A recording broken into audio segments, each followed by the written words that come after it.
생애빛 5분 산책에 오신 여러분들을 진심으로 환영합니다. 요즘은 크리스마스 분위기로 한창 들떠있는 시기죠. 여러분, 크리스마스는 기독교인들 뿐만 아니라 모든 사람들이 즐기는 명절이 되어버리고 말았습니다. 사실 크리스마스는 예수께서 탄생하신 날은 아니지만 탄생의 기념일로 만든 것이겠지요. 산타클로스와 예수님과는 아무 상관이 없는 것으로 보아서 지극히 상술에 의한 명절이 되어버린 것을 느끼면서 서글픈 생각이 종종 들 때가 있습니다. 그러므로 우리 그리스도인들은 성경을 믿는 분들이라면 크리스마스의 의미에 대하여 가족들에게 올바로 가르치고 그 분위기를 신앙적인 분위기로 바꾸려고 노력하는 것이 옳다고 생각이 됩니다. 하나님의 아들이 인류를 구원하시기 위하여서 이 땅에 힘없는 어린아이로 출생하신 사실을 알리기 위한 날이 바로 크리스마스가 되어야 합니다. 기쁘다 구주 오셨네 라는 찬송이 크리스마스 캐롤이 되어버렸습니다. 그런데 구세주께서 왜 어린아이로 오셨을까요? 그냥 어른의 모습으로 오시든지 아니면 천사 같은 모습으로 오셔서 인류의 죄를 위하여 돌아가시면 되지 않겠습니까? 왜 구태여 힘들게 어린아이로 태어나셔서 우리에게 오셨을까요? 그 이유는 예수께서 이 땅에 오신 것이 우리 인생들과 같이 되셔서 우리를 피부로 직접 아시고 이해하실 수 있기 위해서 그렇게 하신 것입니다. 우리 인간들과 하나가 되셔서 하늘에서 우리를 대표하여 변호해 주시기 위하여서 그렇게 하신 것입니다. 우리와 같은 경험을 통해서 우리를 피부로 이해하시는 분으로 중보자 되기 위해서 하신 것이죠. 그런데 그 어린아이가 바로 구세주라는 사실을 증명해 주는 이유가 참 흥미롭습니다.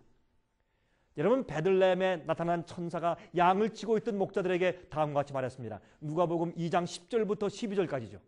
천사가 이르되 무서워 말라. 보라, 내가 온 백성에게 미칠 큰 기쁨의 좋은 소식을 너에게 전하노라. 오늘날 다윗의 동네에 너희를 위하여 구주가 나셨으니 곧 그리스도 주시니라.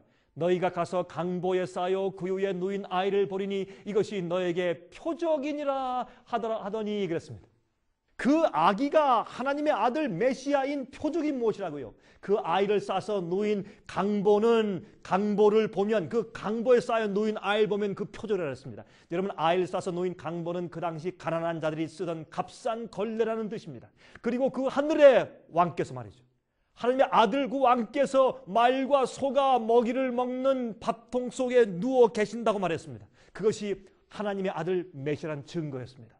왜 그런 모습으로 오셨을까요? 그렇게 하신 이유는 정말로 구세주를 찾는 자들만 발견할 수 있게 하기 위해서, 진리를 찾는 자들만 와서 얻게 하기 위해서요. 그래서 멋지고 화려한 모습으로 오시지 않았습니다. 부자의 모습으로 오시지 않고 초라한 자의 모습으로 왔습니다. 하나님을 이용하여 유익을 얻으려고는 목적이 조금이라도 있는 자들은 알아보지 못할 모습으로 오신 것입니다. 성경 말씀이 예언한 대로 자기의 죄를 용서해 주시고 자기를 진리로 인도하시기 위해서 오시는 메시아를 기다리는 사람들만 알아볼 수 있도록 오신 것입니다. 여러분, 지금도 마찬가지입니다. 여러분들은 크리스마스를 어떻게 지금 보내고 계십니까? 2000년 전에 우리의 구속을 위해서 말구에 오셨던 그 예수께서 오늘 우리의 마음속에 들어오실 수 있을까요? 여러분들이 우리 마음 가운데 이기적이고 세속적인 그런 바쁨으로만 가득 차 있다면 예수께서 우리 마음 가운데 오실 수가 없을 것입니다. 예수께서 이 땅에 수백 번 태어나셨을지라도 여러분 마음 가운데 한 번 태어나지 않으시면 여러분에게 있어서는 무슨 소용이 있겠습니까? 겸손한 그리스도, 외형적인 그리스도, 외형적인 화려함이나 자랑하는 모습이 전혀 없는 온유하신 그리스도, 바로 성경 진리를 찾고 용서와 구원을 진실로 찾는 자들에게 예수께서 오신 것입니다. 제가 다음 시간 다시 뵙겠습니다. 안녕히 계십시오.